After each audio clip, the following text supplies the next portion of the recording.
Seguimos con este bloque de enfermedades en condiciones desfavorables y el día de hoy nos hacemos la pregunta de ¿podría la pobreza tener relación con la diabetes? Mi nombre es Daniela Díaz, estoy en quinto semestre de medicina y soy de la Universidad Libre, pertenezco a Assembly. Eh, para empezar, ven un momentico que esto se trabó. Listo. Quiero invitarlos a que se acerquen a nuestro canal, que se suscriban. Tenemos muchos videos interesantes, los hemos realizado pues desde que inició la cuarentena y pues espero que aprendan muchísimo con todo esto que estamos haciendo. Entonces empezamos y como la pregunta de nosotros es, ¿podría la pobreza tener relación con la diabetes? Quiero que primero definamos qué es la diabetes. Entonces, la diabetes mellitus es una enfermedad crónica que aparece cuando el páncreas no está produciendo la insulina suficiente o nuestro organismo no la utiliza de manera eficaz. Por esta razón se da un efecto no controlado y es lo que conocemos como hiperglucemia, que significa que hay un aumento en la concentración de glucosa en la sangre. Y yo creo que si uno le pregunta a cualquier persona qué cree que es la diabetes, te va a decir eso, que es un aumento en esa concentración de glucosa o de azúcar como tal en la sangre. Tenemos tres tipos principales de diabetes mellitus 1, diabetes mellitus 2 y diabetes mellitus estacional.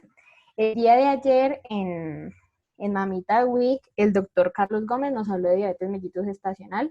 Si no lo han visto, se pueden comunicar con sus locales de CEPEM y que ellos les compartan el link para que vayan y lo vean, estuvo súper chévere.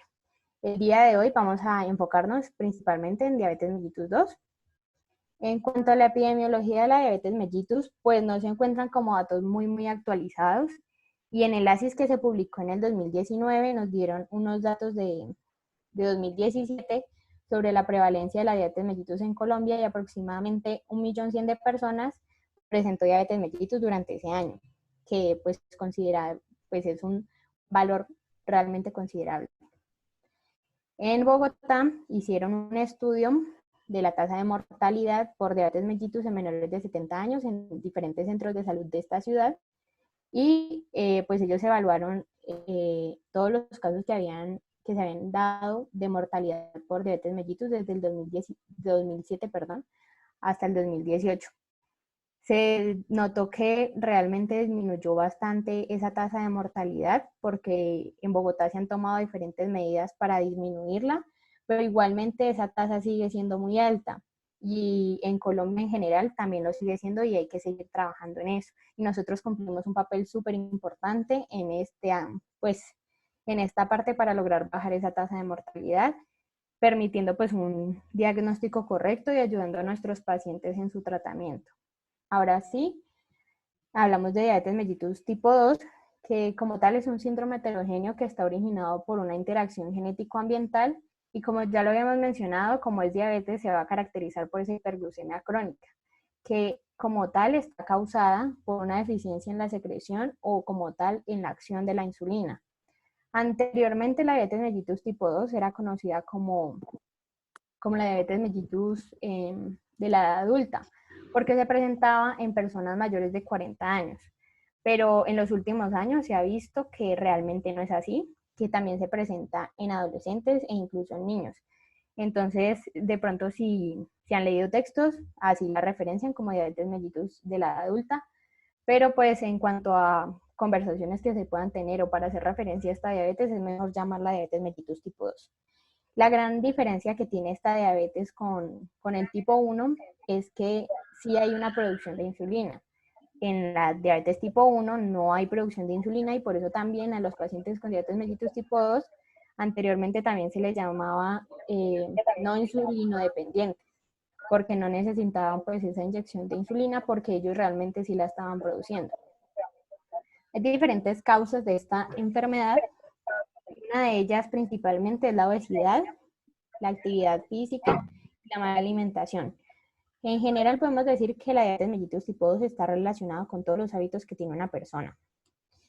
También pues algunas otras enfermedades como puede ser la hipertensión arterial, la dislipidemia, en general la obesidad en la parte media del cuerpo y lo que conocemos como síndrome metabólico, Y también hay una parte genética en donde encontramos diferentes mutaciones y también una interacción de esos genes con los factores ambientales. Ahora, hablando un poquito de la insulina, que es como tal la molécula que nos importa en esta enfermedad, es una hormona polipeptídica que la vamos a encontrar gracias a que es secretada por las células betas de los islotes pancreáticos. Aquí les muestro un islote pancreático, pues es un dibujo. Aquí en color rosadito vemos las células alfa, que son las encargadas de secretar glucagón, que es como el antagonista de la insulina. Y aquí, como en moradito, las células beta, que son las que nos van a producir la insulina. La insulina va a tener acción tanto en el hígado como en el músculo estriado-esquelético y en los adipocitos. Entonces, ¿cuáles son las funciones que está cumpliendo esta insulina? Como ya hemos dicho, entonces va a trabajar en el hígado, donde va a aumentar la vida de las pentosas, aportando NADPH que estimula la glucosa 6-fosfato deshidrogenasa. También nos va a ayudar en el aumento de la glucólisis, ya que estimula la glucosinasa, a la fosfofructoquinasa 1 y a la piruvato quinasa. También favorece la síntesis de glucógeno, que como todos sabemos, el hígado es el mayor reservorio de glucógeno. Y también reduce la gluconeogénesis, porque pues como la insulina es secretada cuando tenemos altos niveles de glucosa en sangre, entonces el cuerpo sabe que tenemos esa glucosa y la insulina nos ayuda a como enviar esa señal a nuestro cuerpo de que no necesitamos que se creen más glucosa a partir de sustratos no glucóseos. Estimula la síntesis de proteína, pues principalmente sabemos que en el hígado se sintetizan diferentes proteínas plasmáticas, como la albúmina o la proteína C. Aumenta la síntesis de lípidos e inhibe la formación de cuerpos cetónicos. Esto lo hace de manera indirecta debido a que permite que nuestras células aprovechen al máximo la glucosa. Entonces, si nuestra célula está utilizando la glucosa y no utiliza lípidos, grasas, no se van a producir estos cuerpos cetónicos. En el tejido muscular también va a tener diferentes funciones, como es la entrada de glucosa por medio del transportador de glucosa, que es el GLUT4. Va a aumentar la glicólisis igualmente por la estimulación de la fosfofructoquinasa y la piruvatoquinasa. También va a estimular la síntesis de glucógeno, solamente que en menor proporción a como lo hace en el hígado. Favorece la entrada de aminoácidos a la célula y su incorporación a las proteínas. Estimula la síntesis e inhibe el catabolismo de proteínas. Esto, la parte del catabolismo, también lo hace casi parecido a como lo hace en el hígado en la inhibición de la formación de cuerpos cetónicos. Porque por la misma razón, como permite la entrada de glucosa a la célula, el cuerpo no va a necesitar de ese catabolismo de proteínas para obtener energía. Y estimula la captación y utilización de los cuerpos cetónicos. En el tejido adiposo también va a estimular la GLUT4, que permite la utilización de glucosa dentro del adipocito, aumenta la vida de las pentosas fosfato, favorece la captación de ácidos grasos y va a estimular la síntesis de triglicéridos e inhibir la lipólisis. Así promueve la acumulación de estos en los adipocitos. Ahora quiero que veamos acá pues cómo actúa el páncreas en relación a las concentraciones de glucosa que vamos a encontrar en sangre. Cuando tenemos bajos niveles de glucosa en nuestra sangre, las células del páncreas que se van a activar son las células alfa, que como les había comentado, son las encargadas de producir glucagón. Ese glucagón nos va a aumentar la glucogenólisis, y así vamos a obtener glucosa que va a ser liberada en sangre y se van a restablecer los niveles normales de glucosa. Contrario a lo que sucede cuando nos encontramos con altos niveles de glucosa en sangre, que las células que se van a activar en este momento van a ser las células beta, que nos van a secretar insulina y van a permitir esa translocación del GLUT4 en las membranas de las células que necesitamos que ingrese esa glucosa. Entonces van a disminuir los niveles y se van a restablecer. Aquí ya tenemos como tal a nivel molecular qué es lo que está desencadenando la insulina. Cuando la insulina se une a su receptor de la insulina, se fosforila esta molécula que encontramos aquí, que es el receptor de sustratos del receptor de insulina. Este a su vez va a ir a fosforilar a la fosfatidilinositol 3 quinasa, que esta es la encargada de fosforilar a los fosfolípidos de la membrana y me va a permitir obtener fosfatidilinositol 4,5, perdón, bifosfato y fosfatidilinositol 3,4,5 trifosfato. Estos a su vez me van a permitir la fosforilación de esta es la fosfatidilinositol 3,4,5 trifosfato, que es dependiente de quinasa. Esta molécula que vemos aquí, junto con la AKT, que también la podemos encontrar referenciada en algunos libros como la PKB, son las principales encargadas de ayudarme en la captación de glucosa. Esto lo hacen por medio de la translocación de moléculas de GLUT4, que ellas se encuentran en una vesícula. Aquí no se encuentra, pero imagínenlo. Genera la exocitosis y permite que se vengan a ubicar acá en la membrana y pues ya me permitan la entrada como tal de glucosa. También nos van a ayudar, como habíamos dicho, en la gluconeogénesis, porque cuando ya logro captar esa glucosa, digamos si hay mucho exceso, entonces se va al hígado y permite que esa glucosa se convierta en glucógeno y se tenga ahí como reserva. Entonces estas son las acciones que va a tener, como habíamos mencionado anteriormente, en músculo estriosquelético, en el tejido adiposo y en el hígado. Quiero que tengan presente que la insulina va a tener diferentes funciones, pero pues en este caso, estas de acá son las que nos interesan. Pero pues les voy a mencionar qué otras funciones tienen. Ayudan en la transcripción de algunos genes, que también esta transcripción de genes nos van a ayudar en la síntesis de algunas proteínas, que esa síntesis de proteínas nos va a ayudar al crecimiento celular y permite la diferenciación. Y también tiene algunas funciones en el endotelio vascular, que puede ser tanto la construcción como la relajación de este.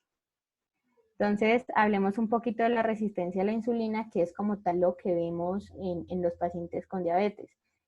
El paciente con diabetes con diabetes tipo 2 está produciendo insulina, pero esta insulina no está logrando hacer su efecto, no está permitiéndome generar esto que vemos aquí, que es la entrada de esa glucosa a la célula para aprovecharla como molécula para obtener energía. Lo que sucede es que este receptor de insulina se encuentra bloqueado por diferentes razones o también puede estar disminuido su número. Puedo tener bastante insulina, pero como los receptores de insulina son tan pocos, no voy a lograr el efecto deseado. También se pueden encontrar bloqueados, como les menciono, que lo vamos a hablar más adelante, que es la razón que nos justifica por qué la obesidad es uno de los principales factores de riesgo para padecer diabetes mellitus 2. Entonces, cuando este receptor se encuentra bloqueado y la insulina no puede ejercer su acción y desencadenar todo esto que habíamos visto acá, la glucosa se nos va a empezar a acumular. Y es aquí cuando ya hablamos de la hiperglucemia. Se nos acumula esa glucosa en sangre, no la podemos aprovechar y entonces el paciente es donde empieza pues, a presentar los diferentes síntomas. Ya aquí les quiero hablar de qué es lo que está haciendo como tal la obesidad para que yo no pueda utilizar bien esa insulina. Pues no sé si todos sepan, pero la obesidad es un estado de inflamación, no es crónico, pero sí hay un nivel bastante importante de inflamación en los adipocitos, que lo que me va a generar es el aumento de los ácidos grasos libres. Esos ácidos grasos libres van a tener un montón de repercusiones en las células y una de esas es que nos va a inhibir a esta molécula, que es la que cuando se activa el receptor de insulina nos va a desencadenar como tal toda esta señalización. También,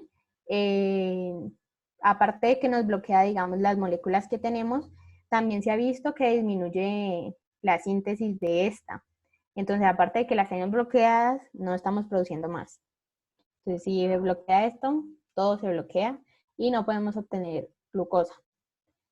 Ahora, en cuanto al cuadro clínico de la diabetes mellitus tipo 2, tenemos lo que se conoce como el cuadro, las 4P, perdón, de la diabetes, que la primera es la poliuria. La poliuria se da, que es el aumento en las micciones.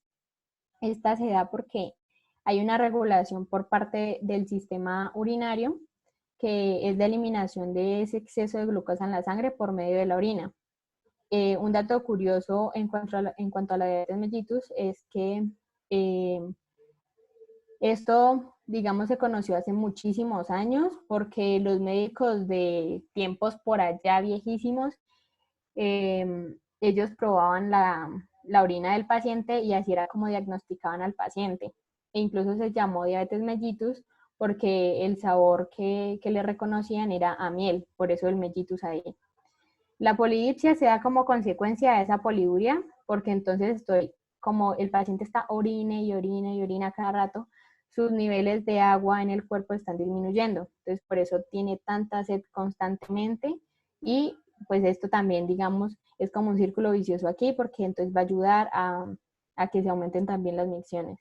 La polifagia se da por el lado de que el cuerpo envía señales como de que no se tiene glucosa.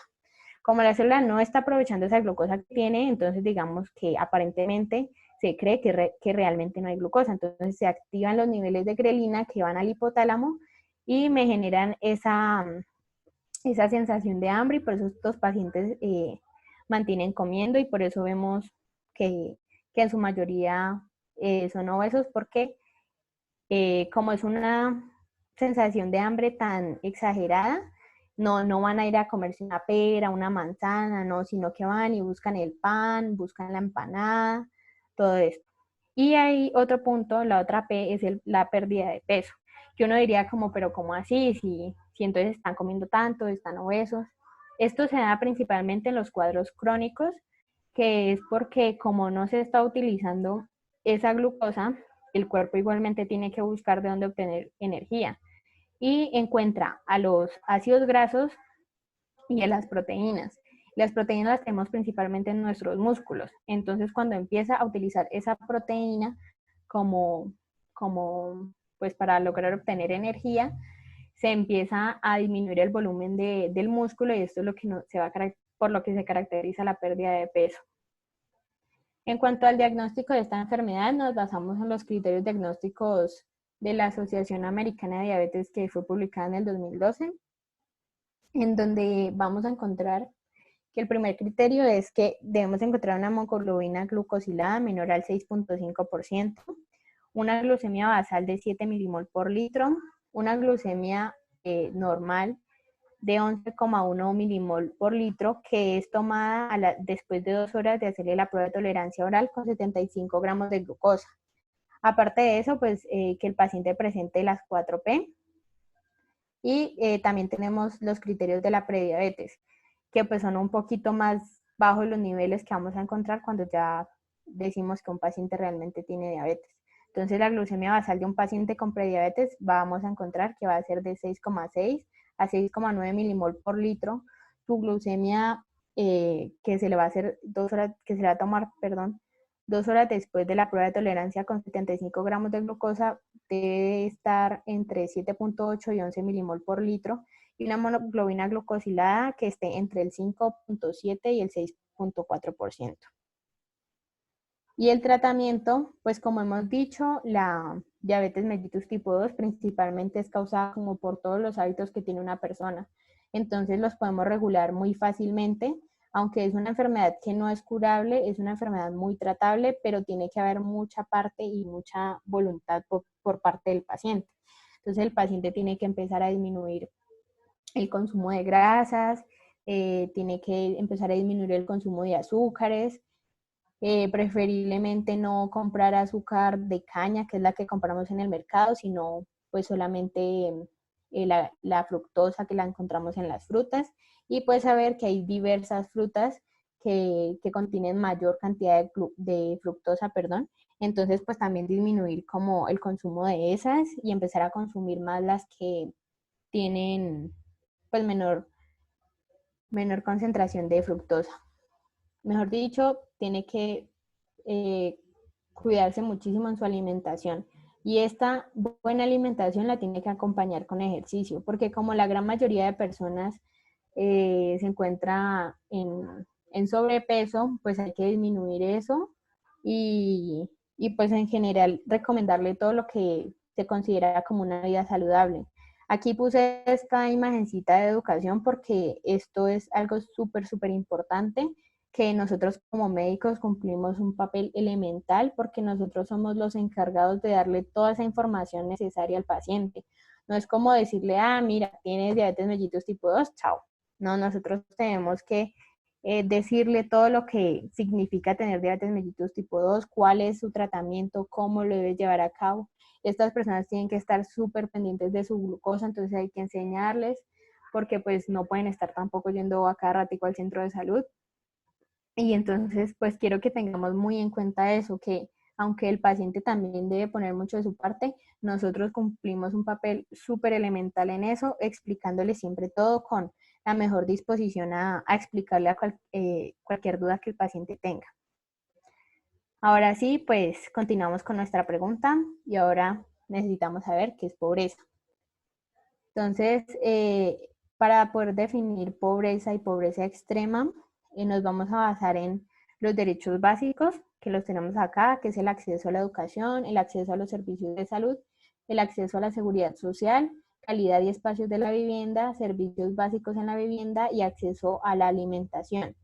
Entonces, ya teniendo en cuenta, estos derechos básicos, vamos a decir que una persona se encuentra en pobreza cuando tiene al menos una carencia de estos y su ingreso no va a ser suficiente para adquirir todos estos beneficios, para satisfacer todas sus necesidades alimentarias y no alimentarias. Ya una persona se encuentra en pobreza extrema cuando tiene 3 o más carencias de esta. Es una persona que va a estar en unas condiciones muy desfavorables, se encuentra por debajo de la línea de bienestar mínimo, y estas personas, aunque con su ingreso tan bajo dediquen todo ese ingreso a una buena alimentación, realmente no van a suplir todas sus necesidades y no van a lograr tener una vida sana. Ahora que ya hemos entendido pues estas dos, perdón, estos dos tipos de pobreza, quiero comentarles sobre este artículo súper chévere donde nos relacionan todas estas desigualdades sociales con la diabetes mellitus, para que lo busquen si les gusta. Entonces, bueno, pues estamos hablando de pobreza y siempre nos preguntamos, pero ¿por qué pobreza si todos tenemos derechos humanos? Y pues esto es lo que dictamina la Declaración Universal de los Derechos Humanos, que fue publicada en 1948 en París, que toda persona tiene derecho a un nivel de vida adecuado que le asegure, así como a su familia, la salud y el bienestar, y en especial la alimentación, el vestido, la vivienda, la asistencia médica y los servicios sociales necesarios. Aquí nos damos cuenta de que, como ya definimos pobreza, pues realmente aquí no se está cumpliendo lo de que toda persona tiene derecho a, porque no se le está pues cumpliendo muchas cosas de estas, ¿sí? Personas que están en pobreza extrema, vemos que viven en casas que, que no tienen unas buenas condiciones, que, que sus paredes no son, digamos, pues buenas, e incluso tienen animales ahí, parásitos, y eso les desencadena un montón de enfermedades. Tampoco pues la parte de la alimentación, que la vamos a tocar más adelante, y lo principal, que es la asistencia médica. Otro de los párrafos que dice esta declaración es que toda persona tiene todas las libertades y derechos proclamados en esta declaración, sin distinción alguna de raza, color, sexo, idioma, religión, opinión pública o de cualquier otra índole, origen nacional o social, posición económica, nacimiento o cualquiera. Aquí quiero que hagamos énfasis en esa posición económica, porque estamos hablando de personas que se encuentran en pobreza o en pobreza extrema, y realmente se les está haciendo una distinción social ahí, porque cuando encontramos, pues digamos, una persona que se encuentra en pobreza extrema, acude a un centro de salud, siempre se le ve o sea, mal, se le discrimina por todo, y de hecho nuestra constitución dice que esas personas que tienen esas carencias sociales tienen como prioridad en los centros de salud, y esto no se está cumpliendo. Es súper importante que nosotros como médicos tengamos en cuenta eso, que llegó, así como lo llamamos, un loquito, no simplemente por el hecho de que sea loquito voy a decir no lo atiendo, o listo, venga, yo lo atiendo así rapidito y ni siquiera miro bien qué es lo que está pasando con usted. Digo, ah, no, eso no es nada, no. Hay que realmente mirar muy bien, y esto es algo súper importante que, digamos, impacta en la parte del diagnóstico de la diabetes. Acá encontramos algunas frases que me gustaron mucho del artículo. en donde nos dicen que la diabetes mellitus como tal ya es considerado uno de los problemas de salud a nivel mundial. Se ha comportado como una enfermedad epidémica y se ha visto que está realmente bastante afectada por todos los aspectos sociales. Entonces, estos aspectos sociales, esas desigualdades entre los países, entre los grupos sociales, toda esa globalización que ha traído consecuencias macroeconómicas está repercutiendo todas las condiciones de salud de las personas. Y eso no solamente, digamos, se ve en la parte de la diabetes, se ve en muchas otras enfermedades como los hemos tratado aquí en este bloque, que de verdad es súper importante tenerlas en cuenta.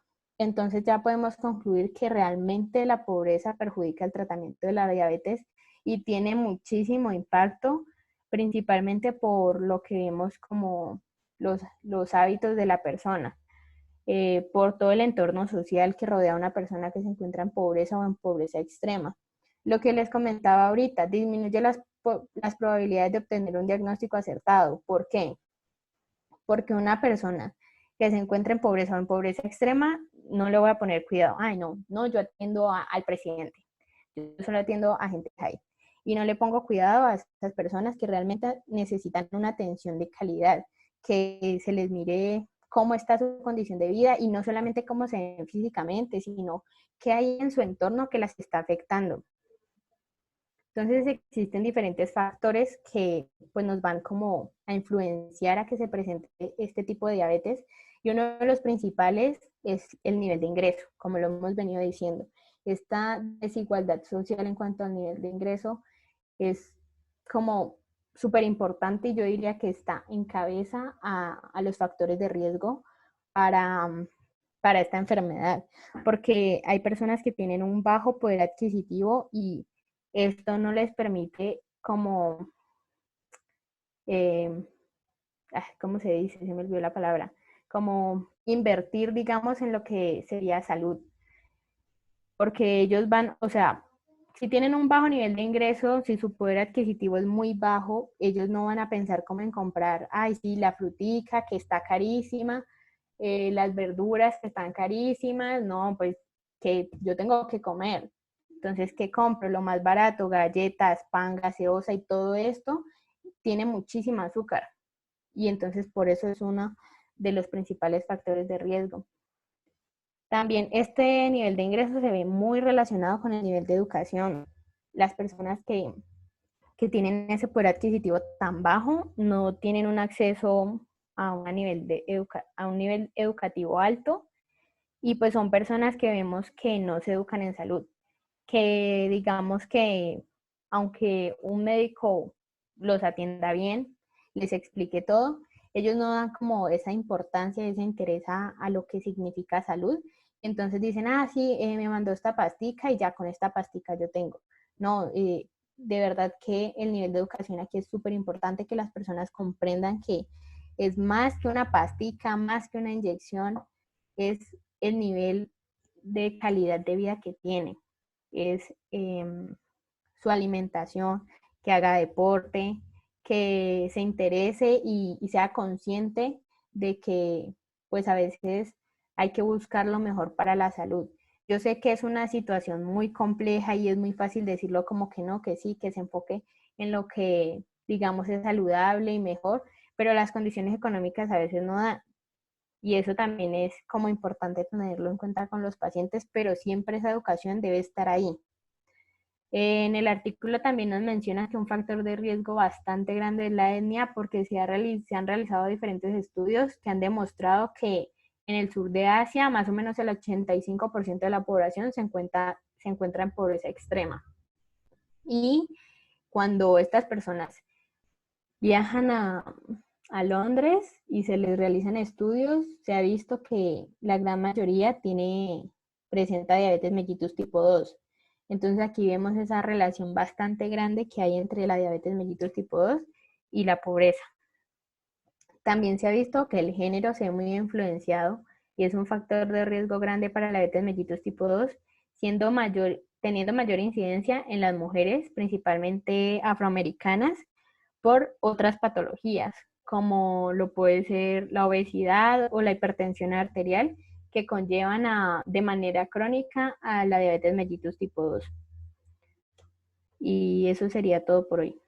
No sé si tengan dudas, algún aporte. Si quieren pueden prender el micrófono o escribir ahí en el chat.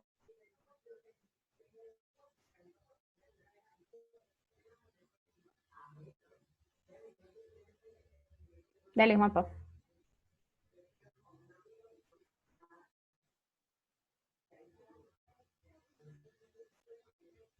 Juanpis.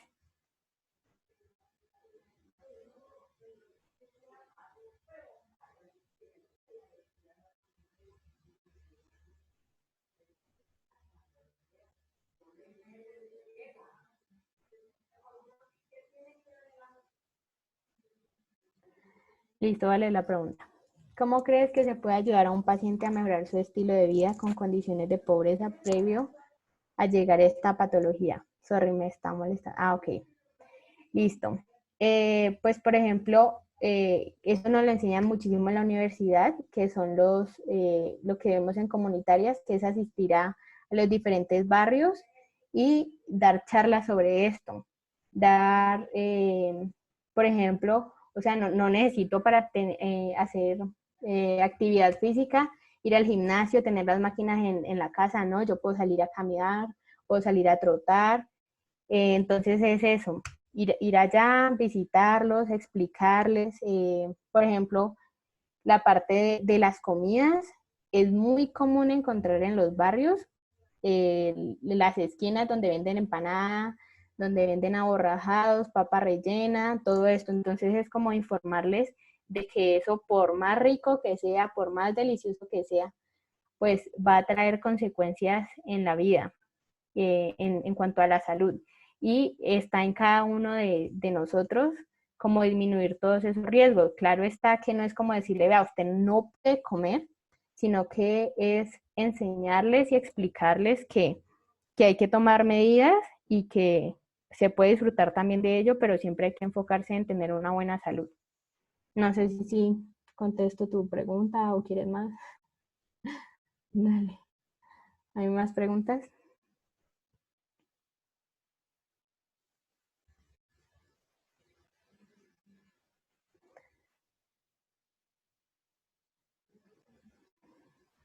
¿Alguien más? ¿Aportes?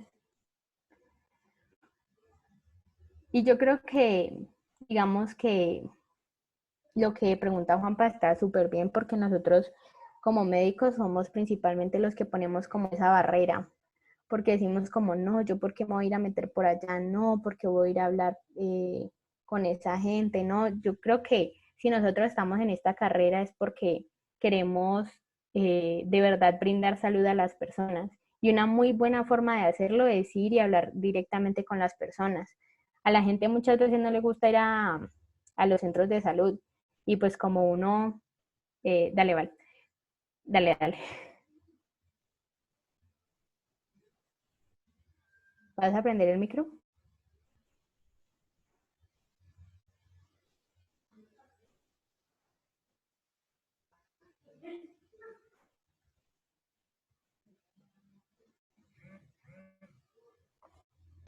¿Me escucha?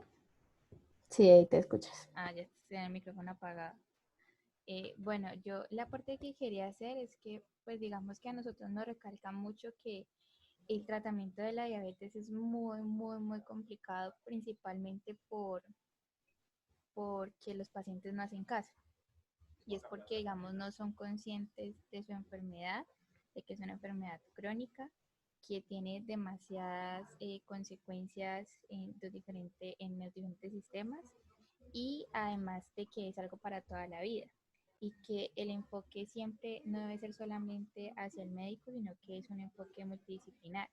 Entonces ahí tiene que estar tanto el fisioterapeuta como el nutricionista, porque ellos son como, digamos, los especialistas que de verdad saben cómo darle al paciente una dieta correcta para mejorar su alimentación. Y la parte de la fisioterapia, pues ellos saben de acuerdo a las condiciones de peso, de daño en articulaciones y demás, cómo la persona puede hacer ejercicio para no perjudicarse. Entonces, yo creo que también como el enfoque y el trabajo entre las diferentes disciplinas de la salud o profesiones de la salud es importante para el tratamiento de estos pacientes. Pues para brindarles la educación correcta y el entendimiento de su enfermedad, porque eso es lo principal. Ya, gracias. Gracias, Val. ¿Alguno más tiene algún aporte que dar?